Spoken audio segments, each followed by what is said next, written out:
Bom dia, boa noite, boa tarde. Fala, galerinha do nosso canal. Quem tá falando aqui é a Camila. O que você preferir pode chamar de Camilinha, do canal no YouTube, @autismo.m. Vídeo de hoje eu explicar pra vocês como era o autismo muitos anos atrás. Quem não inscreveu, dê seu like, confere que é inscrito, se inscreva de novo. Quem não inscreveu, dê seu like, se inscreva no canal, ativa o sininho.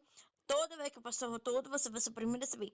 Recebe 300 Smart TV, aparelho inbox Farm Smart TV, computador, notebook eletrônico, digital, Android. Essa inteligente que você está vendo aqui na tela vai ler para vocês o texto e vai digitar para vocês o que você está em dúvida. Então, você compartilha o canal, então blá blá blá, bora lá. O autismo era completamente diferente de hoje. Não existiam os diagnósticos claros, as terapias multidisciplinares e nem mesmo a palavra autismo no vocabulário da maioria das pessoas.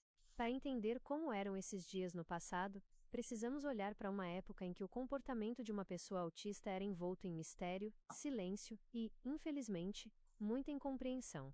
O silêncio e a falta de nome, nas décadas de 1950, 1960 ou 1970, se uma criança não falava, evitava o olhar, tinha crises de choro intensas ou passava horas focada em um único movimento ou objeto, as pessoas simplesmente não sabiam o que aquilo significava.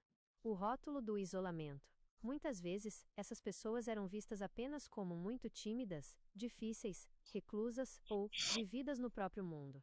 A falta de diagnóstico. O termo existia apenas em círculos médicos muito restritos e, mesmo assim, de forma equivocada. Sem um nome para o que acontecia, as famílias viviam em uma busca constante e solitária por respostas que nunca chegavam. A culpa sobre as mães. Um dos períodos mais dolorosos da história do autismo ocorreu em meados do século passado, com o surgimento da teoria das mães geladeira, proposta por psicólogos da época como Bruno Bettelheim. A ciência da época afirmava, erroneamente, que o autismo era causado pela falta de afeto e pela frialdade da mãe. Isso gerou um peso devastador. Além de lidarem com a dificuldade de não conseguir se comunicar com os filhos, as mães carregavam a culpa injusta de achar que tinham estragado a mente de suas crianças. Foram décadas de sofrimento psicológico até que a ciência finalmente provasse que o autismo é uma condição neurobiológica, e não fruto da criação. O cotidiano e o isolamento social. Sem escolas preparadas e sem leis de inclusão, o dia a dia era de extremo isolamento.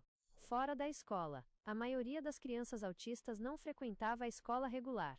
Elas eram vistas como ineducáveis e acabavam segregadas em casa. O peso do preconceito. Sair na rua com um filho que estava tendo uma crise de sobrecarga sensorial significava enfrentar olhares de julgamento de uma sociedade que achava que aquilo era apenas falta de educação, ou birra. A institucionalização.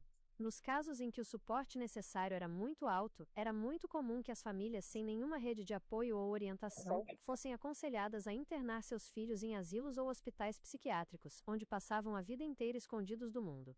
A sobrevivência pelo afeto camuflado. Apesar de todo o cenário difícil, muitas famílias criavam suas próprias formas de convivência baseadas no amor puro e na intuição. No interior ou em famílias grandes era comum que aquele tio, primo ou irmão considerado estranho ou sistemático fosse acolhido na rotina da casa. Ele ajudava em tarefas visuais e repetitivas da fazenda ou do lar. Vivia no seu próprio ritmo e, embora ninguém soubesse o nome da sua condição, ele era integrado de um jeito muito próprio, sendo protegido pelo núcleo familiar contra a hostilidade do mundo exterior.